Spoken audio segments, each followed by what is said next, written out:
My name is Marcus Bennett, 34 years old, and I've always been the responsible one, the financial consultant who worked 80-hour weeks while my younger brother partied, the dutiful son who paid off my parents' mortgage and funded their retirement, the fool who discovered their will, left everything to my irresponsible brother. When that text from Mom came a month after I cut them off, simply saying mortgage is due without even a hello, my response changed everything. Before I dive into this story, drop a comment letting me know where you're watching from. Have you ever experienced family betrayal? Hit that like and subscribe button if you believe family loyalty should go both ways. I grew up in a middle-class neighborhood on the outskirts of Chicago, the firstborn son to Sandra and Richard Bennett. Our modest two-story home on Maple Street housed what appeared to be the typical American family, but appearances can be deceiving. From an early age, the differences between my brother Ethan and me were obvious. 4 years younger than me, Ethan had a natural charm that seemed to captivate everyone around him, especially our parents.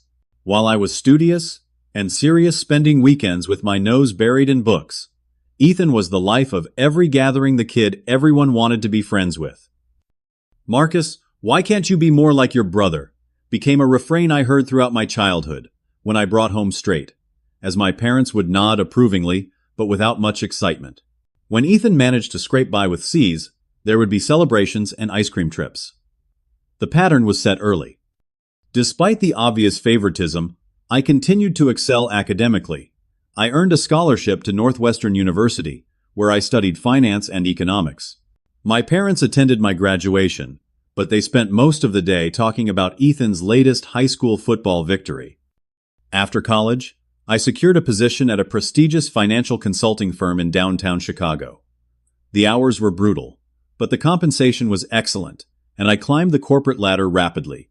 By 27, I was managing my own team and had a corner office with a view of Lake Michigan.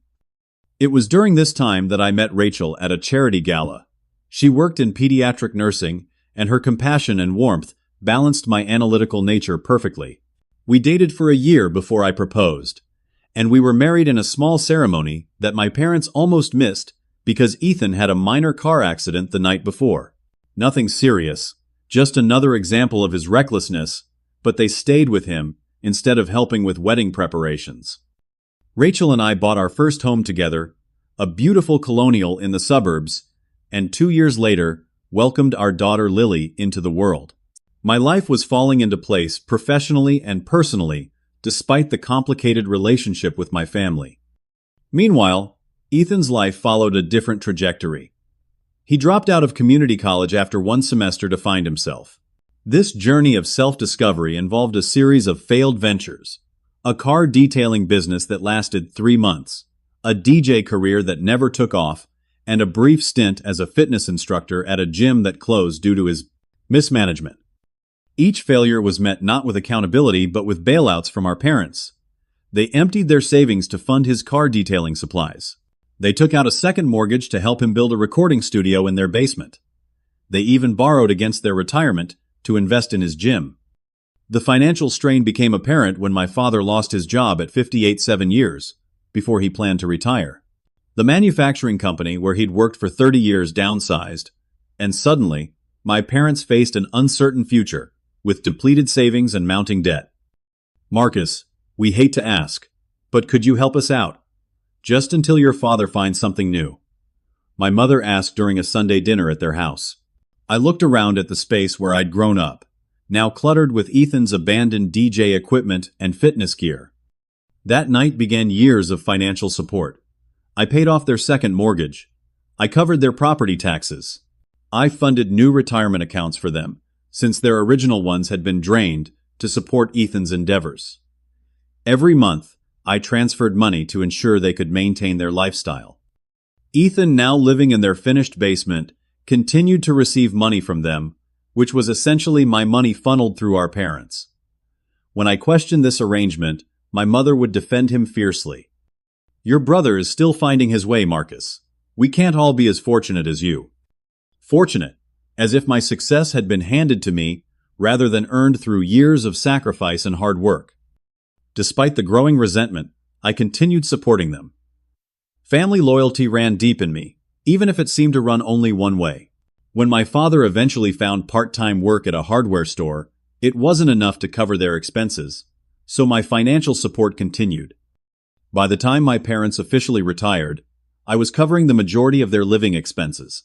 The mortgage payments, utilities, property taxes, insurance premiums, and even their weekly grocery deliveries all came from my accounts. Ethan, now 30, still lived with them, still pursued his ever-changing dreams, and still contributed nothing to the household. Rachel watched this dynamic with increasing concern. "They're taking advantage of you," she would say gently. "And they're enabling Ethan." I knew she was right, but breaking the cycle seemed impossible. These were my parents after all, and despite everything I loved them and wanted them to have a comfortable retirement. What I didn't know was that their definition of family loyalty was very different from mine. The discovery happened on a crisp autumn Saturday. Rachel and Lily were visiting Rachel's parents, and I decided to stop by my parents' house to fix a leaking faucet they'd been complaining about. These weekend maintenance visits had become routine over the years. Another way I supported them that went largely unacknowledged. Ethan was out for the day pursuing his latest passion project, something involving cryptocurrency trading. My father was watching a baseball game in the living room, while my mother was at her book club. After fixing the faucet, I went looking for the toolbox to return the wrench. The toolbox was kept in the small office adjacent to my parents' bedroom. As I entered the rarely used space, I noticed several documents spread across the desk. I wouldn't normally pry, but a legal letterhead caught my eye, along with the words "Last Will and Testament." Curiosity got the better of me. I glanced at the papers, expecting to see a standard division of assets between Ethan and me. What I saw instead made my blood run cold. "All assets, property, financial accounts, and possessions shall pass to our son Ethan Richard Bennett." I flipped through the pages looking for my name, thinking perhaps they had separate provisions for me, but there was nothing. According to this document, I would receive nothing upon their passing. Everything, the house I had been paying the mortgage on, the retirement accounts I had funded, the car I had purchased for them, would all go to Ethan. The date on the document showed it had been updated just 3 months earlier. This wasn't some oversight or outdated plan. This was their current intentional decision. I was still standing there, documents in hand, when my mother returned from her book club. She entered the office and froze when she saw what I was holding. "Marcus, those are private papers," she said, her tone more irritated than embarrassed. "Is this true?" I asked, my voice barely above a whisper. "You're leaving everything to Ethan, nothing to me or Lily." She sighed as if I was overreacting to something trivial. "Your father and I made that decision together. We need to make sure Ethan is taken care of." "And what about me? What about all I've done for you both?" "You don't need it, Marcus," she said dismissively. "You're successful. You have your own money. Ethan struggles. He needs the security." I felt as if I'd been punched in the stomach. Security. The security that I've been providing for all of you for years. The security of the mortgage I pay. The utilities I cover. The retirement accounts I funded. By this time, my father had heard the commotion and joined us in the office. Rather than looking ashamed or apologetic, he seemed annoyed at being interrupted during his game. "Son, what's the problem? We're just being practical here. Ethan has never been good with money. You have. So I'm being punished for being responsible, for working hard, for supporting all of you." "Nobody's punishing you," my mother said. "We're just acknowledging reality. You'll be fine without our assets. Ethan won't." The conversation escalated into an argument where years of favoritism were finally brought into the open. I mentioned the different standards they'd held us to, the constant support they gave Ethan despite his failures, and the expectation that I would continually provide for everyone without recognition. "That's different," my father insisted. "Helping family is what you do." "Apparently only if you're me," I replied bitterly. My mother's response still rings in my ears. "Marcus, you've always been so dramatic about these things. This is why we've always found it easier to deal with your brother." I left their house in a daze, barely remembering the drive home. When I arrived at my empty house, I sat in my car in the driveway for nearly an hour, trying to process what had happened. The betrayal cut deep, not just because of the will itself, but because of their cavalier attitude about it. When Rachel and Lily returned that evening, I waited until our daughter was asleep before telling Rachel what I'd discovered. Her initial shock mirrored my own, but it quickly turned to anger on my behalf. After everything you've done for them, all the money you've given them, the time you've spent helping them, and they don't even have the decency to include you in their will. She held me as I processed, the emotions flooding through me: hurt, betrayal, anger, and a profound sense of having been used. For years I had told myself that I was supporting my parents out of love and duty. Now I wondered if I had simply been their backup plan, their financial safety net, while they poured their real affection and legacy toward Ethan. "What are you going to do?" Rachel asked as we lay in bed that night, sleep eluding both of us. "I don't know yet," I admitted, "but I can't keep doing this. I can't keep giving them everything while getting nothing in return, not even basic respect." That sleepless night marked the beginning of a new chapter in my relationship with my family. As I stared at the ceiling, memories flooded back, instances of favoritism. I had brushed aside sacrifices I had made that went unappreciated, and the growing certainty that things needed to change. The question was how and whether I had the strength to follow through. The Monday after my discovery, I called in sick to work for the first time in years. I needed space to think, to process, and to decide on my next steps. Rachel suggested I talk to our friend David Wilson, an attorney who specialized in family law and estate planning. Over coffee at a quiet cafe away from both our office and my parents' neighborhood, I explained the situation to David. His expression grew increasingly troubled, as I detailed not just the will, but the years of financial support I'd provided. "Marcus, do you have any idea how much money you've given them over the years?" he asked, pulling out a legal pad. We went through the records methodically: mortgage payments of $2,000 a month for 5 years, property taxes averaging $6,000 annually, utilities around $400, monthly retirement account contributions of $20,000 per year, medical insurance premiums, home repairs, 2 cars purchased outright, and countless smaller expenses. Based on these figures, David said, looking up from his calculations, "You've contributed over $150,000 in just the past 5 years. The number hit me like a physical blow. $150,000 that could have gone toward Lily's college fund, toward our own retirement, toward the dream vacation Rachel and I had been postponing for years.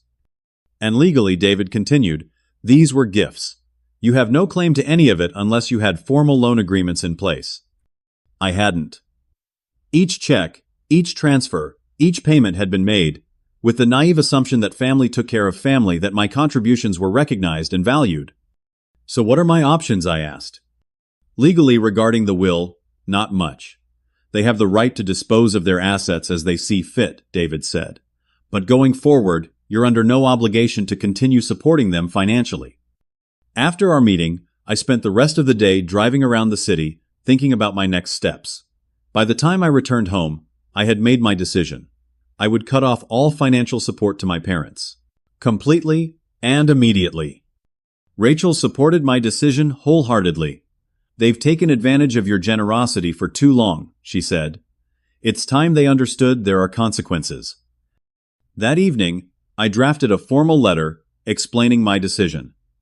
I detailed the discovery of the will, my feelings of betrayal, and my decision to end all financial support, effective immediately.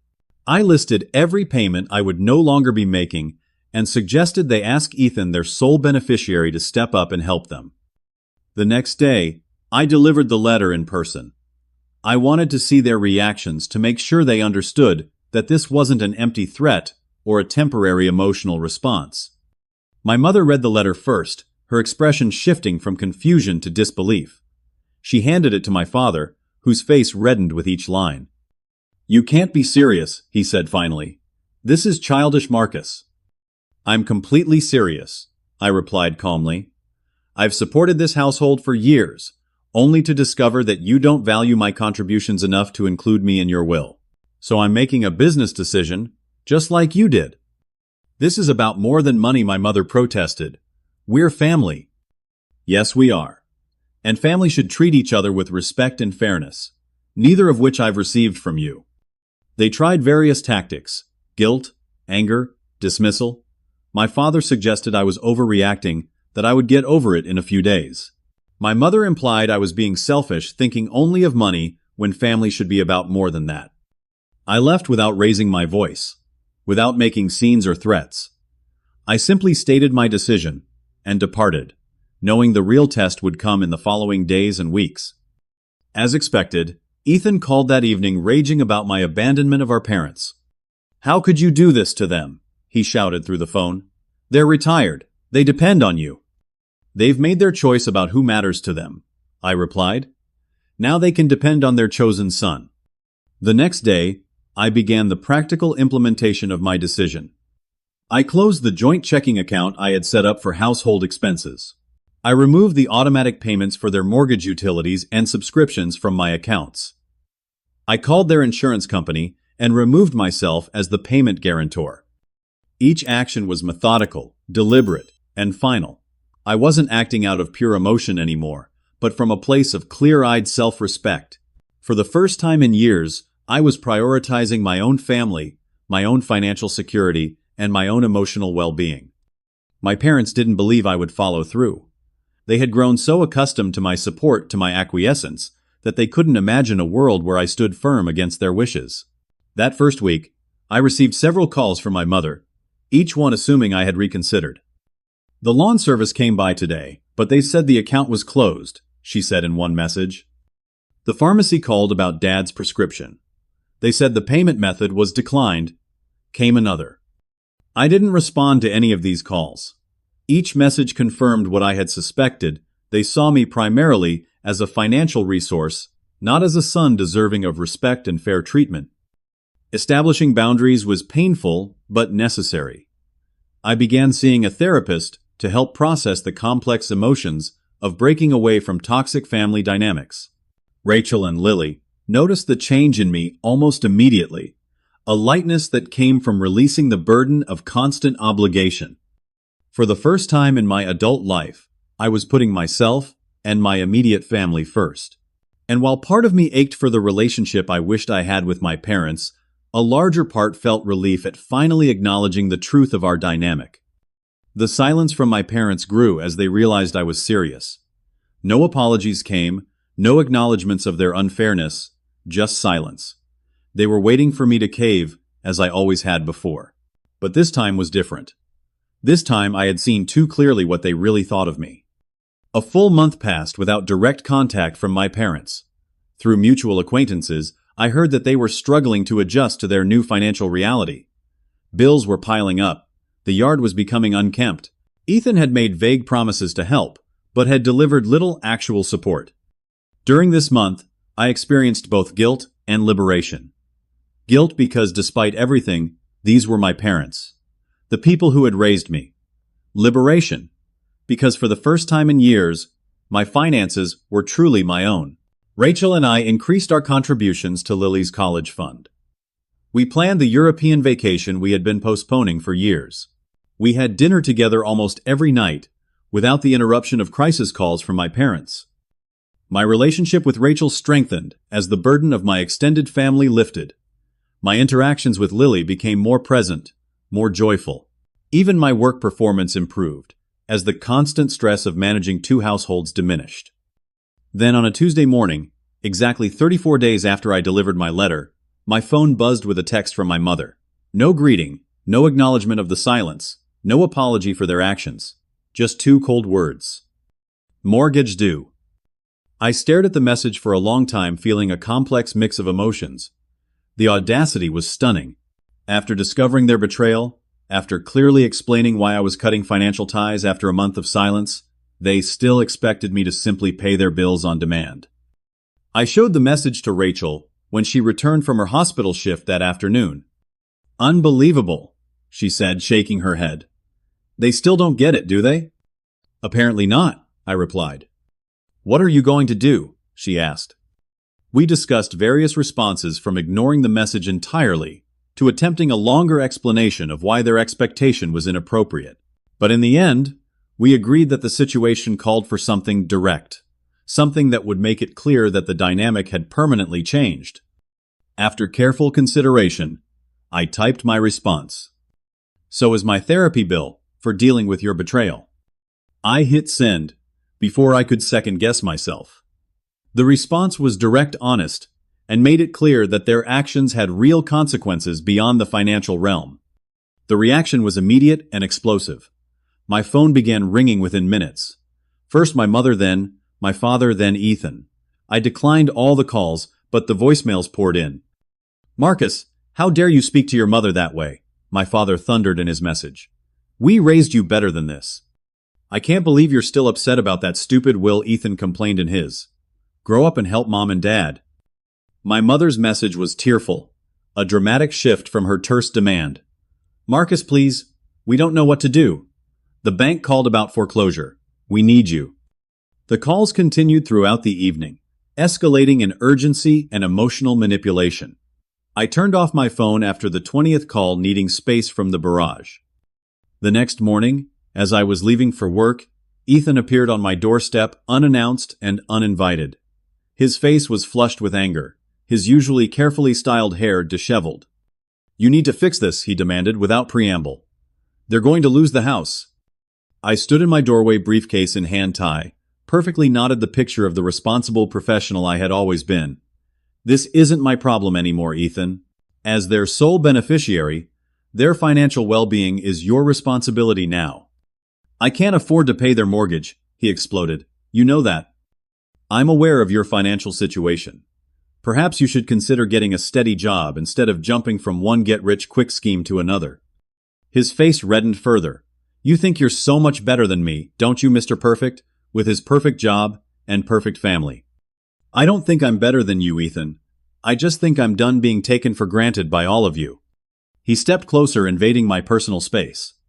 "They're going to lose everything because of you." I didn't back away. For years I had backed away from confrontations with my family, had swallowed my feelings, had put their needs before my own. Not anymore. "They're going to lose everything because they never required you to be responsible, and because they made the choice to exclude me from their will despite my years of support. Those decisions have consequences." Ethan's hand formed a fist, and for a moment I thought he might actually try to hit me. Instead, he turned and stormed back to his car, yelling over his shoulder. "This isn't over." But it was over. At least the old dynamic was over. What would replace it remained to be seen, but I knew I wouldn't return to the one-sided relationship that had dominated my adult life. As I drove to work that morning, I felt a strange mixture of sadness and strength. Standing up for myself didn't bring the pure satisfaction that movies and books might suggest. It was messy, painful, and complicated. But it was also necessary, and for the first time in years, I felt truly in control of my own life. Within days of my confrontation with Ethan, my parents began using extended family members as intermediaries. First came emails from cousins I rarely spoke with. Then calls from my mother's sisters, all conveying the same message: my parents were struggling. They needed my help. Family should stick together. I responded to each message politely but firmly, explaining that my relationship with my parents was between us, and that years of one-sided support had come to an end after discovering they had written me out of their will entirely. Most relatives backed off after my explanation, some even expressing surprise at learning about the will. But my Aunt Patricia, my father's sister, requested to meet with me personally. We had always been close when I was growing up, and I respected her enough to agree to coffee at a cafe near my office. "I'm not here to change your mind," she said after we'd exchanged pleasantries. "I wanted to hear your side directly." I explained everything from the years of financial support, to the discovery of the will, to the entitled text message demanding mortgage payment, without so much as a hello. Patricia listened without interruption, her expression growing increasingly troubled. When I finished, she reached across the table and took my hand. "Marcus, I had no idea it was this bad. Your father told me you were refusing to help them over some minor disagreement." Minor, I couldn't keep the bitterness from my voice. They excluded me from their will entirely, while I was paying their mortgage, and basically supporting Ethan through them. She shook her head. "This isn't the first time they've shown favoritism toward Ethan, but I never realized how far it had gone." "What do you mean, not the first time?" Patricia hesitated, then seemed to make a decision. "Your grandfather left money specifically for both you and Ethan for college. $50,000 each in separate accounts. You got your portion as intended, but... But what? Your parents accessed Ethan's portion when he was 16, supposedly, for a special academic program. But it went toward a boat your father had always wanted, and a series of family vacations that coincidentally happened when you were away at academic camps. The revelation hit me hard. Even before I was financially supporting them, they had been diverting resources intended for both of us primarily to Ethan. The pattern was deeper and longer standing than I had realized. There's more, Patricia continued reluctantly. They've been telling family members for years that you're cold and distant, that you help them financially instead of emotionally because you think you're better than everyone. They've painted this picture of you as the successful but arrogant son who looks down on them. My heart sank. Not only had they taken advantage of me financially, but they had been actively damaging my reputation within the extended family. It explained the cool reception I often received at family gatherings, the subtle comments about my fancy job and fancy house. I never believed it, Patricia assured me. I've watched you grow up, seen how hard you've worked, how much you've sacrificed. But others might have. My Uncle Harold, Patricia's husband, confirmed these stories when he joined us later, adding details about other instances of favoritism I had never known about. Small inheritances from distant relatives that somehow never reached me. Family heirlooms that should have been divided between Ethan and me, but went solely to him. The pressure from all sides intensified in the following weeks. My parents, realizing that individual family members weren't changing my mind, orchestrated a full family gathering at my Aunt Catherine's house, ostensibly for her birthday. I received the invitation via email with pointed mentions of how the whole family will be there and how some conflicts need to be resolved face to face. I knew exactly what this was, an ambush. They intended to use the weight of the entire extended family to pressure me into resuming financial support. The old Marcus would have either declined the invitation or attended and capitulated under the combined pressure. The new Marcus decided on a third option. I accepted the invitation, but asked my friend David to accompany me. As both my attorney and a long-standing friend who understood the situation, his presence would provide both emotional support and a professional perspective that might be valuable. When we arrived at Aunt Catherine's house, the tension was immediately palpable. Conversations hushed as we entered. Eyes darted between us and my parents, who were seated in the center of the living room like the aggrieved parties in a tribunal. After minimal small talk, my father cleared his throat loudly, gaining everyone's attention. Since we're all family here, he began his voice, carrying the practiced tone of someone who had rehearsed his speech. I think it's time we address the elephant in the room. Marcus has cut us off financially, without warning, leaving your mother and me in a desperate situation. I noticed several family members nodding sympathetically. They had clearly heard only one version of events. Without warning, I repeated my voice calm but firm. I delivered a letter explaining exactly why I was ending financial support after discovering that despite years of paying your mortgage funding, your retirement, and covering your expenses, you had written me out of your will entirely in favor of Ethan. Murmurs spread through the room. This was clearly news to many of them. My mother jumped in her voice, taking on the wounded tone she had perfected over years. It's not about the money, Marcus. Family helps family. We're your parents. We raised you. Yes, you did raise me, I acknowledged. And I've shown my gratitude by supporting you financially for years. But respect and consideration should go both ways. What followed was an attempt at public shaming with my parents, highlighting all they had sacrificed for me, growing up, all the current hardships they were facing, and strongly implying that my stubbornness was causing them unnecessary suffering. David, who had been silently observing until now, suggested that facts might help clarify the situation. With my permission, he opened his briefcase and distributed copies of a financial summary he had prepared, showing the extent of my support over the years, alongside a redacted copy of the relevant portion of my parents' will, showing Ethan as the sole beneficiary. Marcus has contributed over $150,000 to his parents' household in the past 5 years alone, David explained professionally. This was done without any formal agreements, out of family loyalty and love. The discovery that he had been explicitly excluded from their will, despite this generosity, naturally led to a reevaluation of this arrangement. The room fell silent as family members reviewed the documents. My cousin Michael, always blunt, whistled softly. "That's a lot of money, Uncle Richard." My father's face had turned a dangerous shade of red. "This is a private family matter. Bringing in an outsider with paperwork is exactly the kind of cold, calculating behavior we've come to expect from Marcus." I stood up, suddenly tired of the drama, the manipulation, the refusal to acknowledge basic facts. "I didn't make this a public matter. You did by gathering the family to pressure me without telling them the full story. I'm simply providing context." I looked around the room at my extended family, many of whom now appeared uncomfortable with the situation they had been drawn into. I have always been there for my parents financially. I've never complained about supporting them. All I asked for was basic respect and acknowledgement, which I discovered I didn't have when I found that will.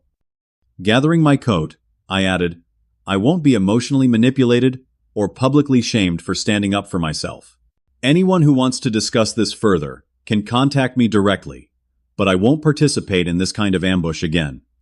As David and I walked out, I heard the explosion of conversation behind us.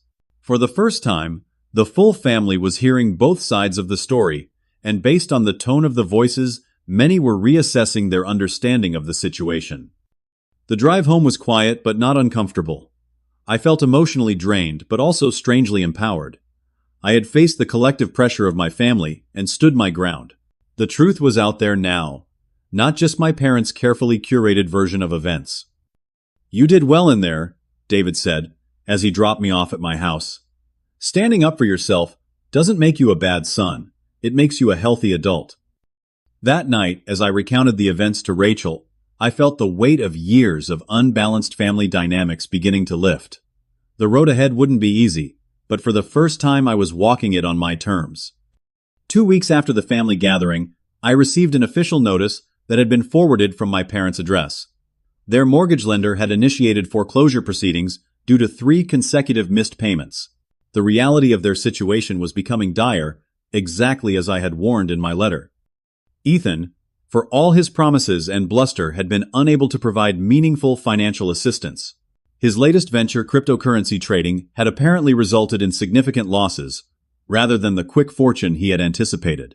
According to mutual family friends, he was now talking about moving to California to join a friend's startup, potentially leaving our parents to face their financial crisis alone.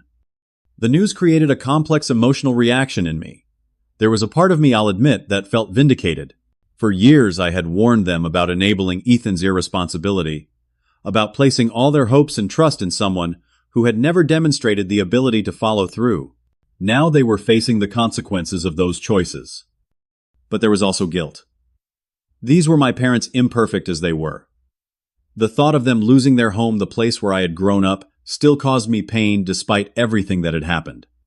I was mulling over these conflicting emotions one evening when my 6-year-old daughter Lily climbed onto my lap with her favorite storybook.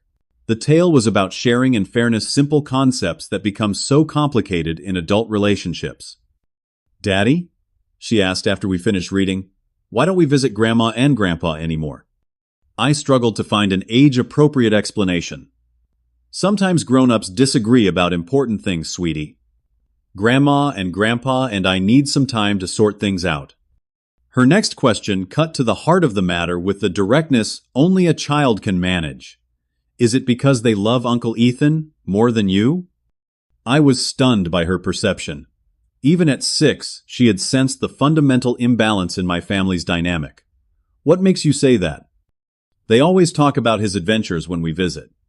And they have lots of pictures of him in their house, but only one of you." Out of the mouths of babes. I had been so accustomed to the favoritism that I had stopped noticing these obvious signs, but through my daughter's fresh eyes, the pattern was glaring. "Sometimes people make choices that aren't fair," I explained carefully. "And when that happens, we have to decide whether to accept it or to ask for things to change." "And you asked for things to change?" she prompted. "Yes, I did." She nodded solemnly. "Good. My teacher says we should always speak up when something's not fair." That simple conversation provided the clarity I had been seeking. This wasn't about money, or wills, or property. It was about a lifetime of unequal treatment that I had not only endured, but enabled through my financial support. Rachel, who had overheard our conversation, joined us after Lily went to bed.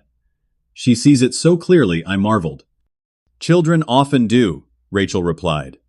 They haven't learned to normalize dysfunction the way adults have. We talked late into the night about boundaries, about family obligations, about what kind of example we wanted to set for Lily. Rachel, who had supported my decision from the beginning, offered an important perspective. You can choose to help them without returning to the old pattern, she suggested. You can establish conditions, create boundaries that must be respected. The question isn't whether you help them or not. It's whether you do it on terms that honor your worth. The next day brought an unexpected complication. My parents, growing desperate as the foreclosure proceedings advanced, showed up unannounced at my workplace. I was in a meeting with clients when my assistant interrupted to inform me that my parents were creating a scene in the reception area, insisting on seeing me immediately. By the time I reached reception, my father was loudly complaining about being made to wait, while my mother was tearfully telling anyone who would listen that I was abandoning them in their time of need. The professional embarrassment was acute. Colleagues and clients were witnessing this family drama unfold in what should have been a strictly professional environment. My boss, Jason Cooper, emerged from his office, clearly concerned about the disruption. Mr. and Mrs. Bennett, I said firmly, this is my workplace. This is inappropriate. We wouldn't have to come here if you would answer our calls, my father retorted. They're going to take our home, Marcus. I was acutely aware of the attention we were attracting. Let's discuss this privately, I suggested, gesturing toward an empty conference room. Once the door closed behind us, my father's controlled facade crumbled. We can't lose the house, Marcus. Everything we have is tied up in it. We have nowhere else to go. I warned you this would happen. I reminded them. I laid out exactly what would happen if you relied solely on Ethan for support. Ethan's trying, my mother defended automatically. He's just going through a difficult time with his investments. Ethan has been going through a difficult time for the past decade, I replied. Meanwhile, I've been supporting this family only to discover I mean so little to you that you excluded me entirely from your will. That will was never meant to hurt you, my father said, his tone softening. We just thought since you're so successful, so established. It's not about the assets themselves, I explained, for what felt like the 100th time. It's about what that decision represented. It showed me exactly where I stand in this family. My mother wiped at her tears. What do you want from us, Marcus? An apology. Fine, I'm sorry we hurt your feelings. Is that enough? Will you help us now? The insincerity was palpable. This wasn't acknowledgement or understanding. It was merely saying what they thought I wanted to hear in order to resume the financial support. Before I could respond, there was a knock at the conference room door. Jason entered, his expression concerned, but supportive. Everything all right in here, Marcus? Your next client has arrived. I appreciated the interruption and the implicit support. Thank you, Jason. My parents were just leaving. Actually, Jason said, surprising me. I'd like a quick word with all of you if that's okay. He closed the door and addressed my parents directly. Mr. and Mrs. Bennett. I've known your son for 8 years. He's not only one of our top consultants, but one of the most generous people I know. Whatever is happening between you, I can guarantee he's being more than fair. My parents seemed taken aback by this unexpected intervention from a stranger. Now, Jason continued, I need to ask you to leave our offices. Marcus has professional obligations, and this is not the appropriate venue for family discussions. His firm tone left no room for argument. My parents gathered their things, my father looking defeated, and my mother still dabbing at her eyes. As they reached the door, I made a decision. I'll come by the house tomorrow evening at 7. We can discuss this properly then. But I need you both to understand things will not go back to how they were before. If I help you, it will be under new terms. After they left, Jason clapped me on the shoulder. Family stuff can be tough. Take the time you need to sort this out. His understanding and support meant more than he could know. Unlike my family, my colleagues valued my contributions and respected my boundaries. That evening, Rachel and I discussed what terms I should set if I decided to help my parents avoid foreclosure. The conversation was practical, focused on protecting our own financial future while potentially offering some assistance to prevent my parents from becoming homeless. By the time I arrived at my parents' house the following evening, I had a clear plan and non-negotiable conditions. The time for emotional manipulation was over. This would be a business-like arrangement or nothing at all. They were waiting anxiously in the living room, the coffee table covered with bank statements and foreclosure notices. Ethan was notably absent. Before we discuss anything financial, I began. I need to hear that you understand why I cut off support in the first place. Not what you think I want to hear, but your genuine understanding of how your actions affected me. My father started to protest, but my mother placed a hand on his arm, stopping him. For the first time, I saw genuine consideration in her eyes. "We took you for granted," she said quietly. "We expected you to support us financially while treating Ethan as the favorite. We didn't value your contributions or respect the sacrifices you made for us." It wasn't perfect, but it was the first acknowledgement that showed any real insight. My father, after a long moment of silence, added his own recognition. "I was wrong to dismiss your feelings about the will," he admitted grudgingly. "After everything you've done for us, you deserved better than that."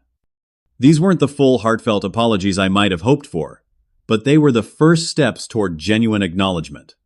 It was enough of a foundation to move forward. "If I help you," I said, "things will be different. I'll be establishing clear boundaries and expectations that must be respected." I laid out my terms. I would help them avoid foreclosure, but only through a formal loan with proper documentation. They would need to create a new will that fairly acknowledged both their sons. They would need to require Ethan to contribute financially if he continued living with them. And perhaps most importantly, they would need to attend family counseling with me to address the long-standing patterns of favoritism and emotional manipulation. These aren't suggestions, I concluded.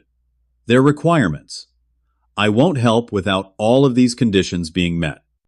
My parents exchanged looks, clearly uncomfortable with these formal requirements, but aware they had few alternatives. "We'll do it," my father said, finally. "All of it." For the first time in our confrontation, I felt a glimmer of hope that real change might be possible.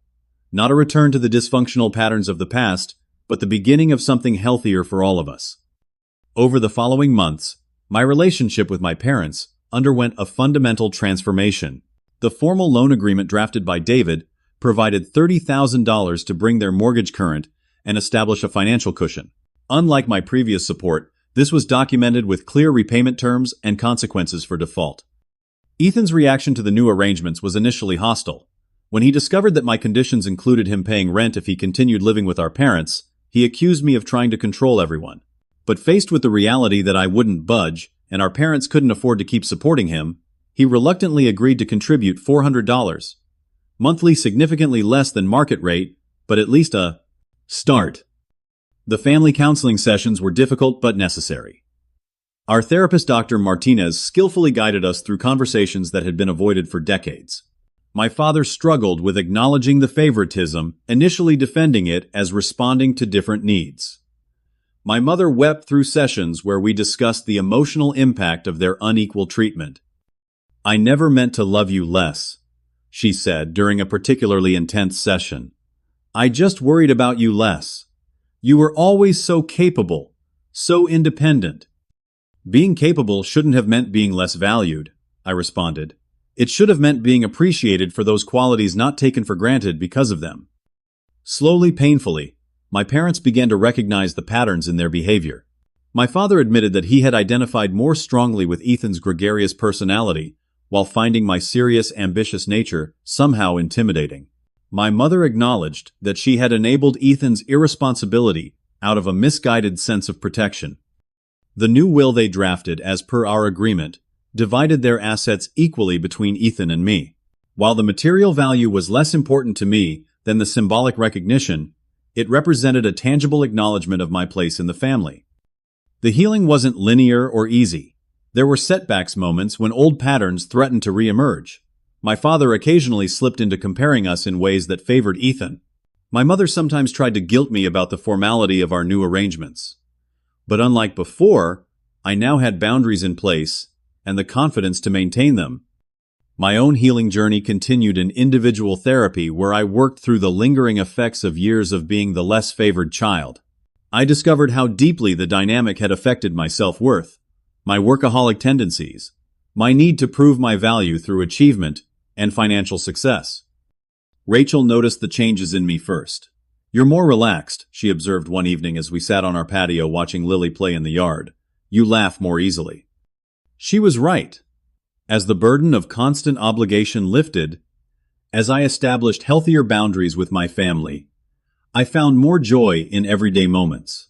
My relationship with Lily deepened as I became more emotionally available, less distracted by family drama and financial stress. To protect Lily from experiencing similar family dynamics, Rachel and I established a trust for her future education and needs with clear governance to ensure fairness if we ever had another child. I was determined that patterns of favoritism would end with my generation. 6 months after our confrontation, my parents invited us to dinner at their home. It was the first time they had extended such an invitation without it being accompanied by a financial request or crisis. Ethan was there too, notably more subdued than his usual boisterous self. After dinner, my father asked to speak with me privately. We stepped out onto the back porch, the same space where we had shared countless conversations over the years, though few as meaningful as this one would prove to be. "I've been doing a lot of thinking," he began, uncharacteristically hesitant, "about the kind of father I've been, the kind of example I've set." I waited, giving him space to continue in his own way. "I always thought providing was the most important part of being a father, making sure there was food on the table, a roof overhead. But watching you with Lily, I see how much more there is to it. The respect you show her, the way you listen to her." He looked out across the yard, avoiding eye contact in a way that told me this vulnerability was difficult for him. "I didn't give you that. I provided in the early years, then I let you provide. But I never gave you the respect you deserved. I never really saw you." It was perhaps the most honest conversation we'd ever had. There was no dramatic reconciliation, no tearful embrace, like in the movies. Just a quiet acknowledgement of truth, and with it the first real step toward a healthier relationship. Inside, my mother was showing Rachel old photo albums, including several I hadn't seen before, filled with pictures of my academic achievements, my graduation, my wedding. She had kept these mementos even if she hadn't displayed them prominently like Ethan's. "I was always proud of you," she told me when I joined them. "I just didn't know how to show it. You seemed so self-sufficient, and Ethan needed so much attention. It wasn't fair to you." These weren't perfect apologies or complete transformations. My parents were still who they had always been, with the same tendencies and flaws. But they were trying, making genuine efforts to acknowledge the past and build something better for the future. As for Ethan, our relationship remained complicated. He had recently found steady employment for the first time in years, working at a marketing firm where his natural charisma was an asset rather than a distraction. We weren't close, might never be, but there was a new mutual respect developing between us, a recognition that the competitive dynamic our parents had fostered had hurt both of us in different ways. Looking back now, I realized that cutting off financial support was never really about the money. It was about valuing myself enough to demand the respect I deserved. It was about recognizing that family loyalty has limits, that relationships must be reciprocal to be healthy. The journey has been painful, but necessary. I've learned that standing up for yourself doesn't make you selfish, that helping others shouldn't come at the expense of your own well-being, that true generosity flows from security and choice, not obligation and guilt. My relationship with my parents will never be perfect. The scars of long-standing patterns don't disappear overnight, but it's honest now in a way it never was before, built on mutual respect rather than financial dependence. And that's worth more than any inheritance could ever be. If you've ever struggled with family dynamics where you feel undervalued or taken for granted, know that setting boundaries isn't selfish. It's essential. Have you ever had to establish firm boundaries with family members? Share your experience in the comments below.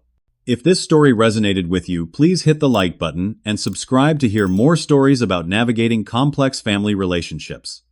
Thank you for listening, and remember, sometimes the most loving thing you can do both for yourself and others is to break unhealthy patterns and demand the respect you deserve.